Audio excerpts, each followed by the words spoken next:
കൗസലക്കാരനായ കുറുക്കൻ. പണ്ട് പണ്ട് ഒരു കാട്ടിൽ ഒരു സിംഹം ജീവിച്ചിരുന്നു.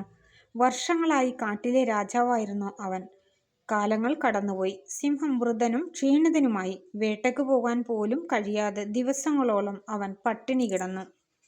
ഒരു ദിവസം സിംഹം ചിന്തിച്ചു, എത്ര നാൾ ഞാൻ ഭക്ഷണമില്ലാതെ ജീവിക്കും? ഒരു ദിവസം ഒരു മൃഗത്തെ വിധമെങ്കിലും ഞാൻ കഴിക്കണം, ഇല്ലെങ്കിൽ ഞാൻ മരിച്ചതു തന്നെ. ആ സമയത്താണ് ഒരു കുറുക്കൻ അതുവഴി വരുന്നത്. സിംഹം അവനോട് പറഞ്ഞു, സുഹൃത്തെ, നീ ഒരു ബുദ്ധിശാലിയാണ്, നിനക്കെൻ്റെ മന്ത്രിയാകാമോ? കുറുക്കൻ സിംഹത്തെ ഒട്ടും വിശ്വാസമില്ലായിരുന്നു. അവൻ പറഞ്ഞു, മഹാനായ രാജാവേ, ഒരു നല്ല മന്ത്രിയാകാൻ എനിക്ക് കഴിയുമോ എന്നെനിക്ക് അറിഞ്ഞുകൂടാ. പക്ഷേ അങ്ങയുടെ ഉത്തരവുകൾ ഞാൻ അനുസരിക്കും. സിംഹത്തിന് സന്തോഷമായി. അവൻ പറഞ്ഞു, നിസ്സാരമായൊരു ജോലിയാണ് നിനക്ക് തരുന്നത്.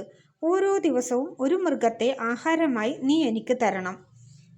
എൻ്റെ കഴിവിൻ്റെ പരമാവധി ഞാൻ ശ്രമിക്കാം, മഹാരാജൻ, കുറുക്കൻ പറഞ്ഞു. കുറുക്കനെ സിംഹം മന്ത്രിയായി നിയമിച്ചു. അപ്പോൾ തന്നെ കുറുക്കൻ സിംഹത്തിനായുള്ള ഭക്ഷണം തിരഞ്ഞ് ഇറങ്ങി. പോകുന്ന വഴിയിൽ അവൻ ഒരു കഴുതയെ കണ്ടുമുട്ടി. എൻ്റെ സുഹൃത്തെ, ഇത്രയും ദിവസം നീ എവിടെയായിരുന്നു? എനിക്ക് നിന്നെ കാണാൻ കഴിഞ്ഞല്ലോ, ദൈവത്തിന് നന്ദി. നിന്നെ കാണാൻ എന്തു ഭംഗിയാണ്, കുറുക്കൻ പറഞ്ഞു. നിന്നെപ്പോലെ സുന്ദരനും ശക്തിശാലിയുമായ മറ്റൊരാളില്ല, അവൻ കൂട്ടിച്ചേർത്തു. കുറുക്കൻ്റെ മധുരവാക്കുകളിൽ കഴുത മയങ്ങി നിന്നു. അവൻ ചോദിച്ചു, നീ എന്തിനാണ് എന്നെ തിരക്കുന്നത്? നീ ഭാഗ്യമുള്ളവനാണ്, കുറുക്കൻ പറഞ്ഞു. എന്തുകൊണ്ടാണ് ഞാൻ ഭാഗ്യവാനാണെന്ന് നീ കരുതുന്നത്? കഴുത ചോദിച്ചു. മഹാനായ സിംഹം അദ്ദേഹത്തിൻ്റെ മന്ത്രിയായി നിന്നെ തിരഞ്ഞെടുത്തിരിക്കുന്നു, കുറുക്കൻ പറഞ്ഞു. അദ്ദേഹം ഉടൻ നിന്നെ കാണാൻ ആഗ്രഹിക്കുന്നു. ഒരിക്കൽ നീ സിംഹത്തിൻ്റെ മന്ത്രിയായാൽ പിന്നെ മറ്റെല്ലാ മൃഗങ്ങളും ബഹുമാനത്തോടു കൂടിയേ നിന്നെ നോക്കുകയുള്ളൂ. വരൂ, നമുക്ക് പോയി സിംഹത്തെ കാണാം. കഴുത ഒന്നും മടിച്ചു. എനിക്ക് സിംഹത്തെ ഭയമാണ്, എനിക്ക് അദ്ദേഹത്തിൻ്റെ മന്ത്രിയാകണ്ട, അവൻ പറഞ്ഞു.